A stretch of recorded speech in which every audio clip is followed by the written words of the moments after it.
បាទពីសមបងប្អូននេះខ្ញុំបង្ហាញកញ្ចែងសម្រាប់បងប្អូនយកទៅដាក់ពងមាន់ក៏បានពងទាក៏បានពងក្រូចក៏បានណាកញ្ចែងនេះយើងអាចយកទៅធ្វើទូអូតូប្រភេទទូស្នោក៏បានប្រភេទទូឈើទូដែកធំក៏បានដែរហើយ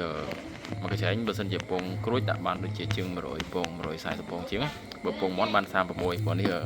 បន្លោះវាមាននេះបន្លោះធំៗវាដាក់ពងមាន់ក៏បានពងទាក៏បានយើងក៏បន្លោះវាធំជាងកញ្ចែងធម្មតាអានេះប្រភេទដូចគេចែងឲ្យវាចឹងវាដាក់បានគ្រប់ប្រភេទពងមាន់ប្រភេទពងមាន់ពងក្រួចពងទាអ្នកខ្លះគាត់จะដាក់ពងកង្ហានមិនដែរកង្ហានពងតិចតូចដាក់បានដែរហ្នឹងហើយ1 2 3 4 5 6ចឹងអានេះវាមកនេះបាន6ពងហើយមាន6ចែកហ្នឹងហើយតែបើសម្រាប់ពងក្រួចវាដាក់បាន4ទៅ5អញ្ចឹងទូទៅយើងរាប់តែ4ណាប៉ុន្តែបងប្អូនខ្លះគាត់យកទៅដាក់